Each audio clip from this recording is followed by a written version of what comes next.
आज हम बात करते हैं एग फ्रीजिंग की और स्पर्म फ्रीजिंग की। क्रायो प्रिजर्वेशन भी बोलते हैं।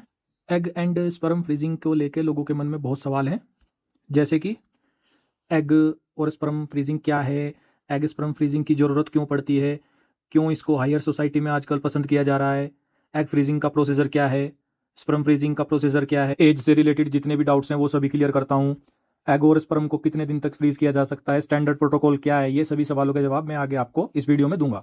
शुरू करते हैं। एग स्पर्म फ्रीजिंग क्या है। दोस्तों, एग या स्पर्म को लंबे समय के लिए -196 डिग्री सेल्सियस लिक्विड नाइट्रोजन में एक निश्चित टाइम के लिए उसको एग या स्पर्म को फ्रीज किया जाता है, जिससे एक टाइम के बाद स्पर्म या एग को प्रेगनेंसी के लिए बाद में यूज़ किया जा सके। ये एक डिलेड प्रेगनेंसी का उदाहरण है। जिन लोगों को यह खतरा होता है कि एक एज के बाद उनके स्पर्म या उनका एग की क्वालिटी घट जाएगी और वो बाद में प्लान करना चाहते हैं, लेकिन एज फैक्टर की वजह से वो बाद में अच्छी क्वालिटी में कंसीव करना चाहें, तब ये करते हैं लोग। अब ये किन कारणों से करते हैं वो मैं आपको बताता हूँ। जैसे किसी को कैंसर है, कैंसर ट्रीटमेंट में रेडियोथेरेपी, कीमोथेरेपी इसमें बहुत हार्मफुल होती है एग्स के लिए एंड स्पर्म्स के लिए ऑल्सो।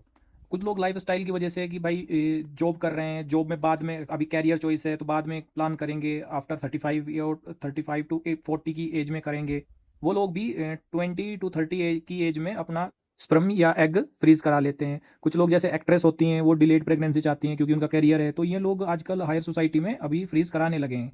क्योंकि जो स्पर्म एग क्वालिटी 20 टू 30 एज के बीच में होती है वो फिर 30 के बाद नहीं होती। देन ये लोग 20 टू 25 की एज में फ्रीज करा लेते हैं, देन 35 की एज में कंसीव कराते हैं।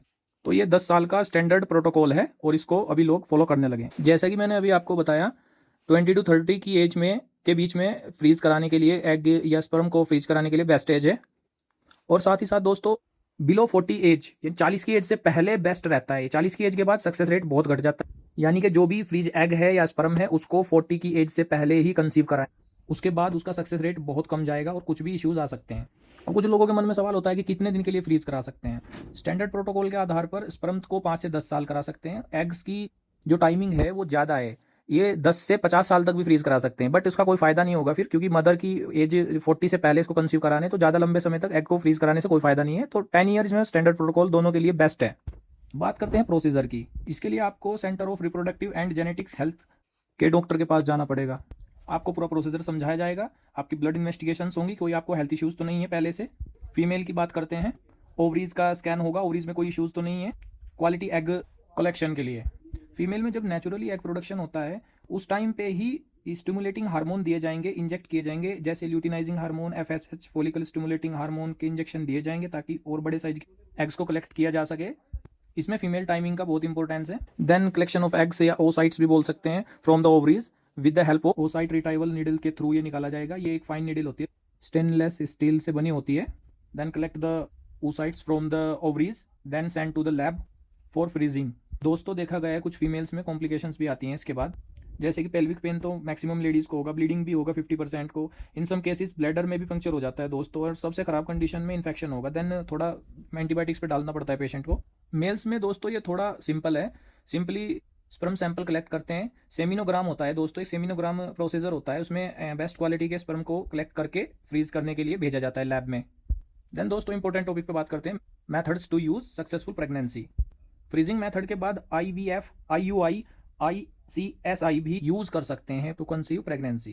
बात करते हैं IVF की, in vitro fertilisation. In vitro मतलब आउटसाइड द बॉडी, यानी ये लैब में होगा, in sterile condition and suitable condition of sperm and egg fertilisation. Then embryo बनेगा, एम्ब्रियो को यूटेरस में ट्रांसफर किया जाएगा। बात करते हैं IUI का, यूटेराइन इंसेमिनेशन।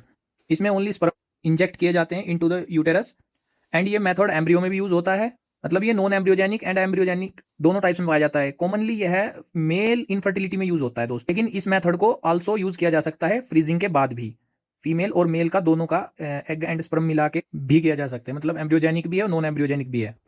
बात करते हैं ICSI, इंट्रासिस्टोप्लाज्मिक स्पर्म इंजेक्शन।